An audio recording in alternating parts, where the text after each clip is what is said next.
नमस्कार मित्रांनो, क्रिश अपडेट या यूट्यूब चॅनलवर तुमचं स्वागत. तर मित्रांनो, पाऊस जवळपास जूनमध्ये तर राहिलाच नाही, परंतु मृग नक्षत्र गेला आणि आता आर्द्र नक्षत्र चालू झालेलं आहे आणि त्यात पाऊस आता 25 तारखेपासून थोडा बहुत येईल असं भारतीय हवामान तज्ज्ञांनी सांगितलेलं आहे आणि विभागानं पण सांगितलं आहे. तर आपण पाहू शकतो की पाऊस सरासरीपेक्षा कमीच राहणार असं पण IMDचा अंदाज आहे आणि पावसात मोठी तूट होणार आहे असे पण अपडेट भारतीय हवामान खात्यानं सांगितलेलं आहे.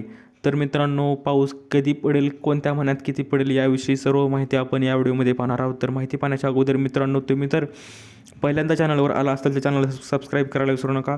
तर मित्रांनो, आपण पाहू शकतो की मान्सूनच्या 8 जूनपासून रखडलेला प्रवास पुढील आठवड्यात पुन्हा सुरू होण्याची शक्यता आहे. त्यानंतर 1 जुलैपर्यंत संपूर्ण राज्य व्यापून मान्सूनच्या पावसासाठी पोषक हवामान राहील. मात्र कोकण वगळता राज्यात पाऊस सरासरीपेक्षा कमीच राहील असा अंदाज भारतीय हवामान विभागानं IMD वर्तवला आहे.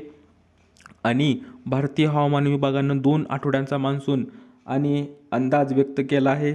त्यात 18 जूनपर्यंत सरासरीपेक्षा 38% कमी पाऊस झाला आहे आणि राजस्थान, हरियाणा, लडाख ही 3 राज्ये वगळता इतर सर्व राज्यांमध्ये सरासरीपेक्षा कमी पाऊस झाला आहे.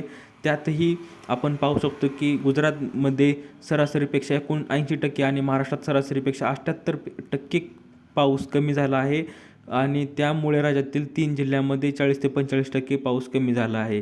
तर मित्रांनो, आपण पाहू शकतो आता पाऊस जूनमध्ये तर आला नाही, 1 जुलैपासूनच पाऊस चांगला पडू शकतो असं IMD म्हणजेच भारतीय हवामान खात्याचं म्हणणं आहे आणि तसा अंदाज पण आहे.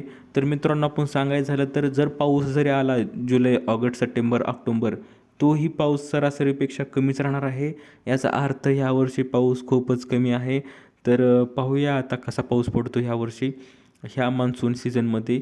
तर अजून अपडेट आले तर तुम्हाला लवकरात लवकर कळवेनच. दिलेली माहिती समजली व्हिडिओला लाईक करा, जास्तीत जास्त शेअर करा, चॅनलला सबस्क्राईब करायला विसरू नका. तर भेटूया पुढच्या व्हिडिओमध्ये. तोपर्यंत धन्यवाद.